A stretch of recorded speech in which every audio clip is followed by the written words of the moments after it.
Cap it, Off Work Sports, Mikey B, UFC, elbows, knees, kicks. Yes, sir. Last night was incredible. UFC 253. We saw some of the becomings and happenings of some new guys, some old guys that have been in the game, get some championships. And then we had some of the cockier guys back up with their mouths say, yeah, Israel, style bender. We'll talk about that in a second, but I'm going to talk about the top three fights for me. And I'm going to get into the first one, which was Brandao Royval surprising Kai Kara France with a submission in the second round. It wasn't too bad of a fight, but when you look at the amount of strikes as well as the amount of significant strikes, Brandon Royval, 12-4, making a name for himself in the game, submitted Mr. Kai Kara France, who I thought would be the better takedown artist out of the two in the flyweight division. Brando now is on the come up. These two, I would say, is a potential contender fight in the future in the flyweight division. Not much to talk about there. Second round submission. Nice setups there to get him down. Let's get into the real deal, okay? The one that I thought would be a little bit more exciting, but was painful to see. Dominic Reyes. All the training that you did for Mr. John Jones. I mean, he put up one of his best fights of his career for John Jones. And to come up short here against somebody that I was surprised by, but when I saw him in the ring, let's talk about Jan Blockovich out of Poland. The guy has huge shoulders. His frame can support much more weight. I really think he's going to move up to heavyweight and should have at 37 years old, maybe too late, but never too late to win a championship. Jan wins it for the first time. If there's anyone that deserves it as a guy that's been in there is 37 years old, 27-8-0. A lot of battles. I've seen him lose real bad and I've seen him win real good. And this is one of those win real goods. Just overly imposing Dominic Reyes. Much too powerful. The frame difference is evident. And when you're the same, well, not the same type of fighter, but have similar type of skill sets.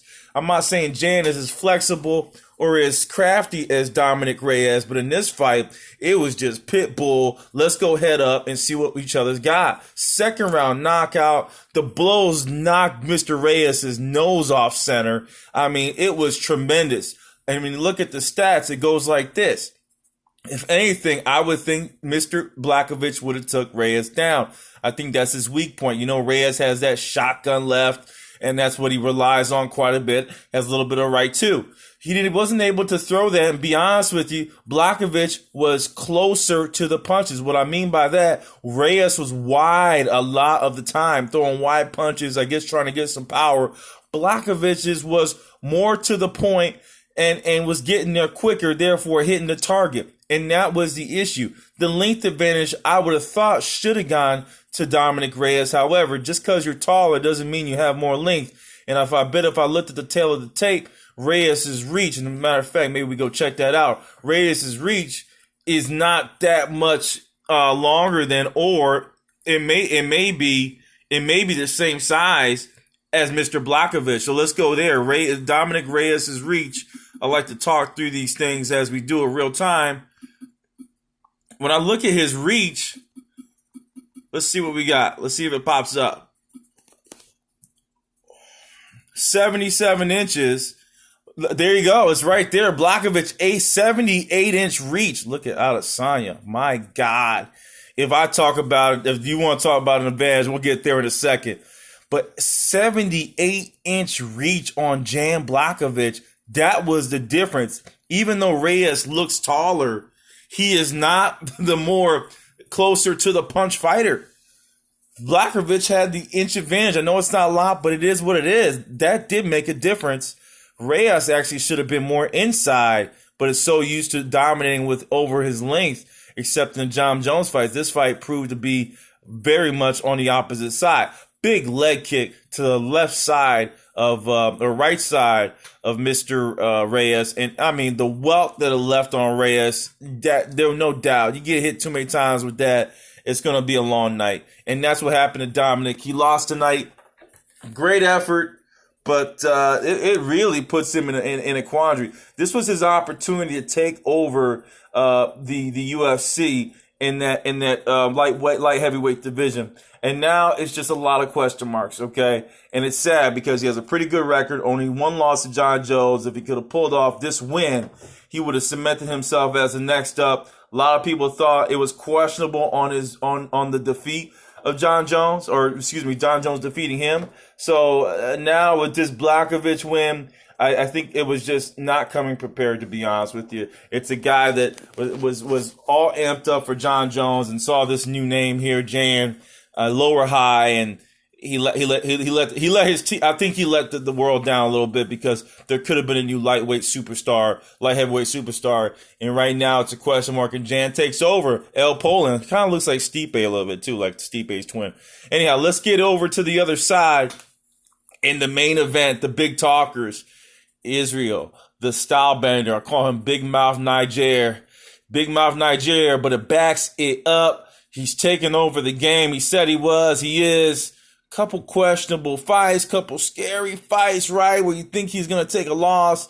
And comes in fighting a guy I thought would beat Mr. Adesanya. I thought Paulo Costa had what it took. The muscle-bound, crazy animal, gave Mr. Our guy out of Cuba a big challenge. And I thought this was an opportunity. Adesanya's beat Whitaker, and several of the champions had some tough matches where, again, a lot of question marks. Yael Romero is the guy out of Cuba, by the way. So Adesanya now steps up to Costa and truly just flattens him out. Costa did not have a sweat. He didn't look like he was relaxed and came into the fight. Superb body shape, but man, was not throwing the output and couldn't get inside. And we just saw why. All right, let's go back. Look at the reach at Adesanya. Lord God help me. Look at that thing. I mean, that is neat. Paulo Costa, 72-inch reach versus 80-inch reach for Adesanya. Folks, that's a problem. I mean, that's truly a problem when you have that much reach. He's longer than Blockovich or Reyes. And to be honest with you, to be straight up honest with you, Adesanya, I hate to tell you this, you need to move up. I think these guys are too small for you. And he's doing the same thing John Jones did for a very long time. Again, 6 foot for Mr. Costa, 185. Obviously, he can put on some more pounds, probably a 200-pounder. But Adesanya at 6'4", even though his frame fits it, 185 has an advantage. He's 6'4" with an 80-inch reach at middleweight. So a lot of people are going to say, well, Adesanya, they're going to doubt you. They're going to hate. They're going to say, well, guess what, buddy? You're 6'4" fighting midgets, kind of like the Conor McGregor theory. Once you fight somebody your size, you're going to have a problem. But folks have to remember, I just said it, 185. He has a slight frame, and it looks like it fits his frame. He's just an enigma. He's tall, and he just has the light weight. He looks like he fits him perfectly. He's a little bit on the skinny side from the line of sight when you're looking on TV. I bet in person it's much bigger, right? I can see the muscle lines. But this is something to talk about here. Great night for him beating the Costa. But, man, Costa couldn't get inside. And guess what, dudes? We know why. With a 680-inch reach, that's the storyline. I don't got to say nothing else. A couple good things I noticed was his kickboxing was much better, right? Came into play here.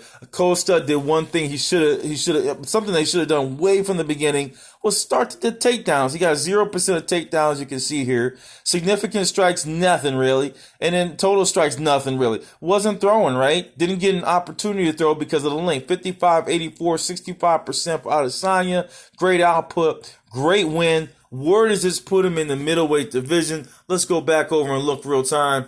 Middleweight division. Hopefully no porn ads don't pop up while I'm looking on this. I think I just saw one. So let's go here. Rank UFC. We're going to head over real quick because this is real time podcast like talking. And yeah, Kamaru Usman, welterweight. They're saying for him to... So this is crazy. I mean, this is freaking crazy. I mean, this is crazy, right? This is crazy. I really do think Adesanya needs to move up. They're saying, I heard somebody say, well, Adesanya go down where the fun's at, he'll really be bullying there. He's 6'4" with an 80-inch reach. He's going to have to step up, right? I want to see him fight Dominic Reyes. And if he wants to leave a John Jones-like legacy, go play with the big boys with a little bit of reach, with the same reach as you. I think he's going to have trouble. Same things people were fearful with John Jones, when he went and fought. What's that dude's name from, where is he at? Is he still on here or did he retire? Another guy out of Sweden. I forgot his name now. It's off the top of my head. But anyway, John Jones had trouble in that fight. I think this is an opportunity for him to come in the game and maybe fight one of these guys. Maybe a Glover Teixeira to test himself out. Maybe a Thiago Santos. A lot of fire. Johnny Walker looks like a lot of fun. Adesanya has more money to gain in that division. It's kind of open with John Blockovich winning, Dominic Reyes losing. Several opportunities for Adesanya to show his speed. He'll have that advantage. He was still much faster than Costa, even with the height and the length, which is scary. Very, very scary. So it'll be interesting to see him move up. I do not want to see him move down to Kamaru Usman's weight. I just think he'll dominate the division. There's no need to look at that, okay? So let's see Adesanya move up, because in this division here, there's really no one left. There's nothing there. Calvin Gastelum gave him his best fight. Chris Weidman's done. I mean, Darren Till's another guy. Yoel Romero, he'll get done. Jared Cohen, he keeps hunting for these guys to cement his legacy on the middleweight. But I'm going to call it bullying. I'm sorry. I got to challenge the kid. I'm going to call it bullying. You're 6'5" and you got an 80-inch reach. There's no one in this division that has that. No one. Maybe Brunson comes close. Brunson may be his scariest matchup that he could have. Oh, my God. Brunson got blonde hair. Anyway, so that may be his scariest opportunity for him to truly get in the game and have a battle.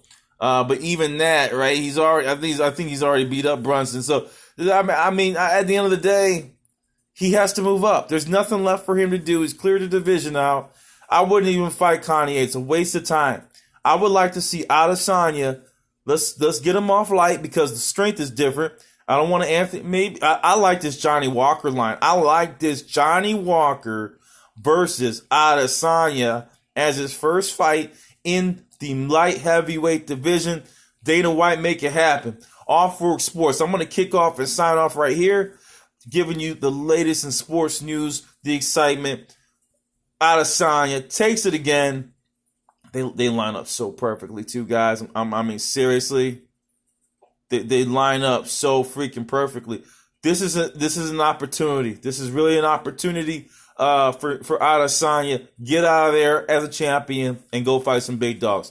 Off Work Sports. I'm signing off. Peace.